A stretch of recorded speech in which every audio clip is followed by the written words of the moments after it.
alaikum. Walaikum salam. In Akwana or in Naoni, depending on when you are viewing this. Yes. Okay, so we want to share our experience in the northern part of Nigeria. Yeah. But first of all, we'll start with how did we even land in this place? How did we get to be looking like this? How did we find ourselves in this situation? Yeah, so we never wanted to be in the north in the first place. Yeah, that's true. But we are here because of NYSC, National Youth Service Corps, and thankfully we are done now. Yeah, it's something that is mandatory. You have to do it for 1 full year. Yeah. You cannot even avoid it. You have to serve your country. Yeah. So by the time you be seeing this video, we are done with NYSC. Like finally, life in the north is finally over. Okay, so I'll give you a short story of how we landed here. We never wanted to be here in the first place, like I said. So I can remember we tried to work it out to a state where we felt was okay for us, where we could make some money, have time for ourselves and all that. And a place that will be closer to home. Yes, and a place that's closer to home, sure, closer to home for security reasons and all of that. And so that you can go home sometimes and not that bad. Okay, so we tried to work it out to Bayelsa, but it didn't work out. So there was this day, I was at work. Yeah, one afternoon. That was May. Yes, in May. Last year. Then Boo called me. Hey. She was like, "Have you checked your call-up letter?" That day, I can remember it really well. So I was like, "I'm not checking my call-up letter." She now said, "Please, I should go and check." That I sensed that there was trouble. There was trouble somewhere. I was not just happy. Like what you were just expecting, and we were working. Your dreams, hopes, and aspirations shattered. That kind of thing that you're working with somebody, and the person is giving you this assurance that everything is going to work out fine. And then you're seeing something different. So I said I had not checked too. So she said I should go and check. That she'll call me back. Yeah. So I tried to check, but the network was giving me issues. So I called her back and said, "Please tell me, where did you post it to?" So she said she was posted to Bauchi. Bauchi State, Northeast. How? From like. What's the relationship between Bayelsa and Bauchi? I was like, or maybe they switched the because in a BB. Although we actually picked Bauchi because you are supposed to pick 4 choices. Yeah. But you know that kind of thing. Yeah, I remember Jay telling me that just pick anything. Yeah. You go work. Because we were actually working with someone that gave us the assurance that where we wanted to go was where we'll be posted to. Exactly. So we did not really give it so much thought because we felt it was already settled. It's going to work out well. Only for us to see Bauchi. Hey! Now let me tell you something that I don't think I've told her. When she told me that she was posted to Bauchi, and I caught that call, I had to pray. I said, God, please, if at all, let me know who we posted to Bayelsa, because I know that it's going to really be to be somehow that she will be the one going to I'm going to Bauchi and I'm going to Bayelsa, because the connect was like it was from me. So you can't be as if say now my own 9 work, her own work. I say God, I beg you. If it's Bauchi, let both of us go to the Bauchi. Yes. And if it's not Bauchi, then we can go to anywhere else. So I checked eventually. I was not a check for you. Okay, you were not a check for me. Yes. That's true. But I was having network issues. Yes, that's true. Let me take it up from there, okay? Because Momsi was with me and the whole people are receiving their call-up later. Check your own. She now saw Bauchi. First of all, I was down. My mother was just shouting, "Come on, sister! You are not going anywhere. You are not leaving this house. Not when I'm around. Not when I'm alive." With all the things that I've been hearing and what has been happening in the country, you want to go and die after studying a course for over 6 years. You now did internship. You now want to go and lose your life. Then she now said, "What about jacket? Say talk. The thing is not opening now. So how we do it?" So I now finally checked for her. I checked for Jay. You know that immediately I checked for Jay, I was sad and having mixed feelings, and I just started laughing. I was just laughing because, like, coincidentally, it was the same place. Yes. So what were the odds? Like, I don't know, maybe because we tried to work it out to the same place, maybe instead of it being the same the state that we wanted, they now give us another state, but then I'm not even sure it was still the working out. I think probably because, we randomly selected states, but you just decided to choose what I chose. Yeah, we decided to choose, we chose the same state actually. Yes. And thank God we did. Because that's true. Initially when we were choosing all those things, we were like, I beg you, go work, all these things will not matter. Okay, so she called me and I was sad anyway, but I was still happy that God had answered my prayer, my second prayer of the both of us being in Bauchi. At least me, I don't get biased. If you're in a relationship, you understand why. Another problem, now that one, of course. Yeah, that's true. Anyway, so fast forward. Mary's mom said she wasn't going anywhere. Like it was a family decision. She said she wasn't going nowhere. But me, I said, you see this 1 year NYSC, I'm going to do it and get done with it. No matter where they carry me to, I'm going to go to. First of all, we've already been delayed for over almost a year. Almost a year after mine was housemanship. About 10 months after housemanship. So everybody don't retire. And this seems to be like the final mandatory thing that you need to do. Yes. So I was like, see, I want to get done with this thing. Anyway, I will go. And I was like, no. So Lebu was like, Oga, I'm not going to go with you first of all. You're not going to risk your life. So if you don't go and you don't come back, what will happen? And I was like, I was always trying to be positive. I was going to go. So the arrangement and the plan then was, I would go for camp. Yes. Then we'll try to redeploy. That was it. Yes, that was the plan. Go for camp and then. But she should not accept. Me, I she said she wasn't going anywhere. I was just imagining that the camp, they'll just bomb it one day or something.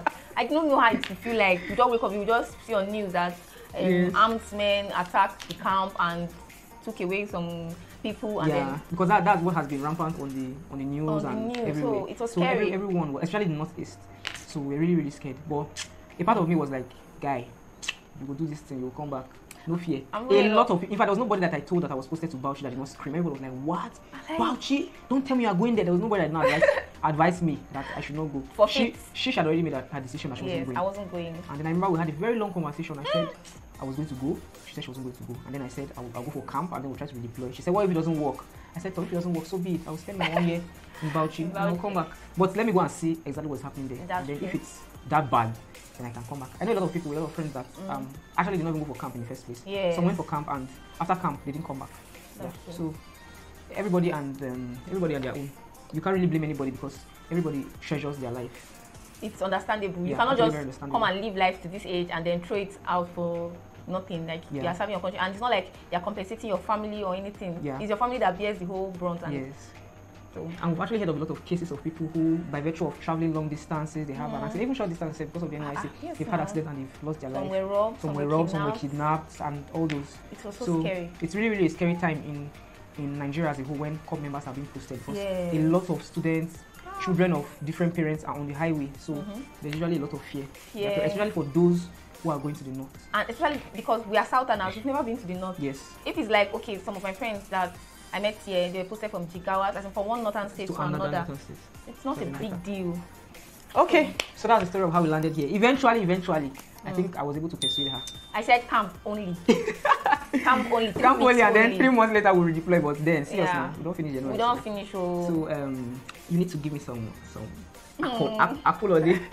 Some accolades. Man, for gingering you and really, I did not have a choice. Yeah. So let's jump right into our experience. Yes. In the north, so we're going to be talking about the people first of all. Yes. All right. The people, when we arrived, I would say generally for this past 1 year, they have been very peaceful, friendly people. They tend to mind their business. Yeah. Okay, that's one thing I got to know about them. They mind their business, but sorry to say, they can look. They stare a lot. They stare a lot. And I think the reason why that is because they know that you are not one of them. Exactly. They know you are not one of them. So you are like a stranger. Like, okay, just like while we were younger, if you see a white man come around, the way you just start staring at the white man, like, wow, that's just the way it is. Like, since you are new to the environment, everybody just keeps staring because you don't dress like them, you don't speak their language, speak like them, and all that. You don't even look like them. You don't look like them. Not even about the dress. Or don't look like them so much.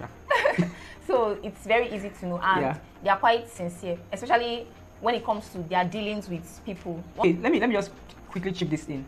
The mentality that we had about the north before we came here was, should I say, totally different now? Because we felt, okay, the moment you just step your leg into the north, like you just start hearing gunshots, or you just start seeing bomb blasts, or everybody will be running, or you just start seeing bandits, everybody with gun and all that. But we see things like that in the news and all that, and we are really scared. But if you've not been to a place, you can't really judge. Yes. Okay, now let me give an instance of what he said. I was talking with somebody because we are from Delta State, and he was telling me that he can never go to Delta State, Warri to be precise, that he can never in his life go, that the things that he has said about Warri, and know that place is a very dangerous place. It's so dangerous. And I was like, don't be the Warri. They move up and down. Like, if you're not staying in Warri, just as if you're not just staying in the bubbling part of Delta State. Not like there's no violence or crime or all those kind of things there. Yes, they exist, but not like the moment you just step in, then somebody will just you understand. So the same mentality we have about the north being a place of insurgency and all of that, that's the same mentality that some of them have about the places I would say. So if you don't go there, you will not really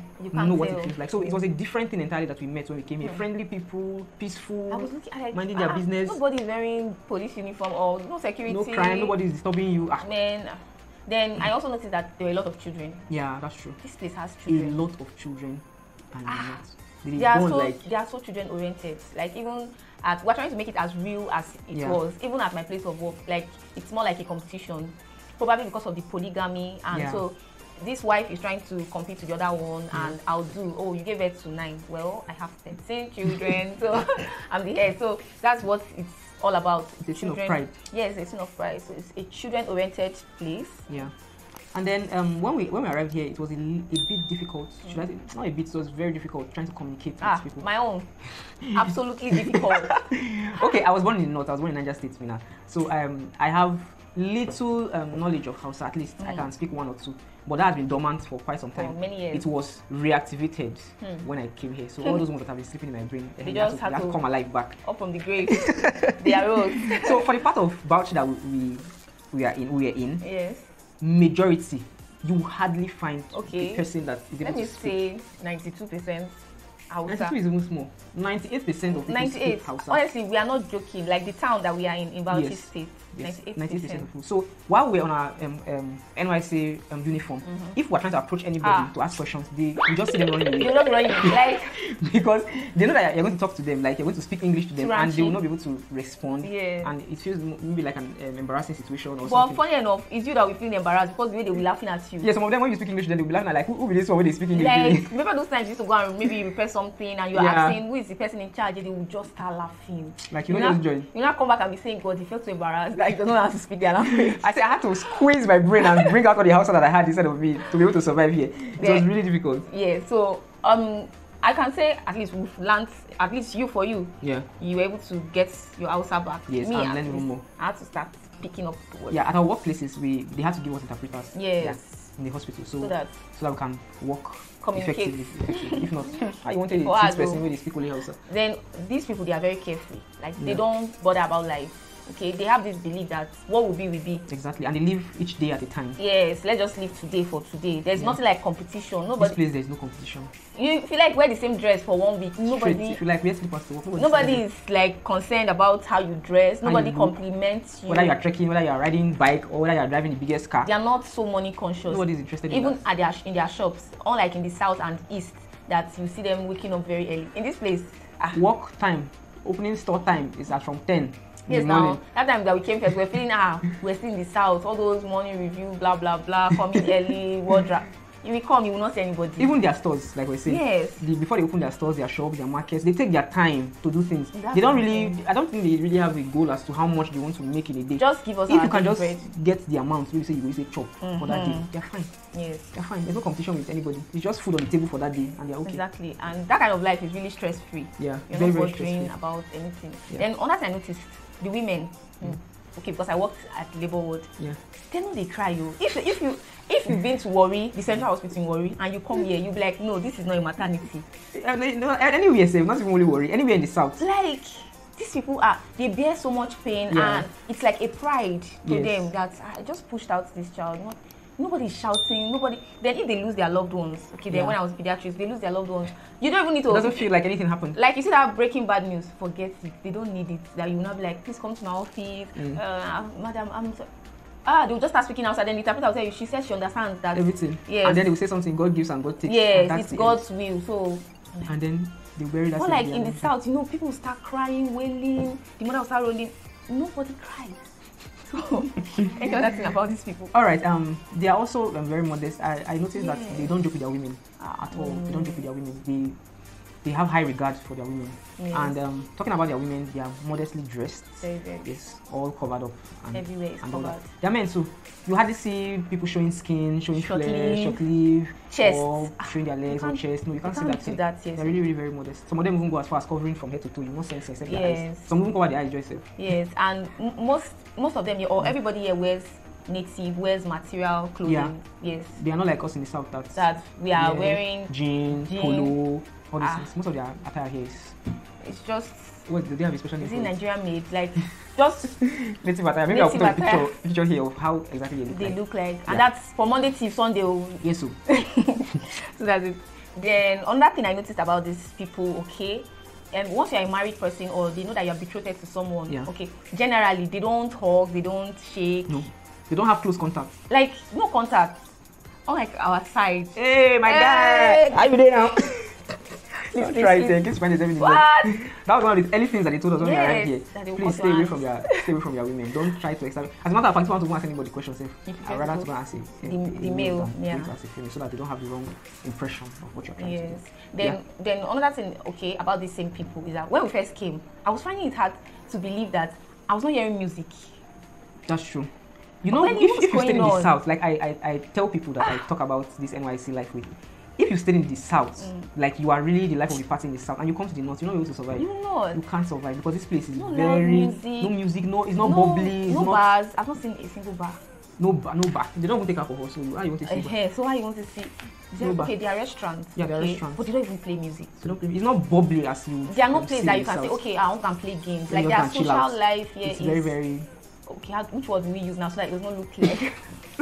Man, it's let's just leave it there. Okay, and then I think the only time that you really get to see them come out like that, and then there's noise everywhere and all that, is on Fridays when it's their day of prayer. Yes, that's like their Sunday. Yes, the Friday here is like their Sunday. So on Fridays, they are so much in the mosques. Yes, sometimes they even block the road. They always block the road. There's a prayer on the roads and all that. So you get to see them. Then when you get to see them populated like that, also is on Sundays. The Sundays here are their market days. Market days. Yes. Right. So everywhere is busy. So people come from other states to come and sell. People come from other villages to come and sell in the market, and so everywhere is full. Then another thing I noticed is that a friend of mine mentioned it, but it has not happened to me. Like if you're on the road with them, they can stop and pray. Yeah, it has happened to me.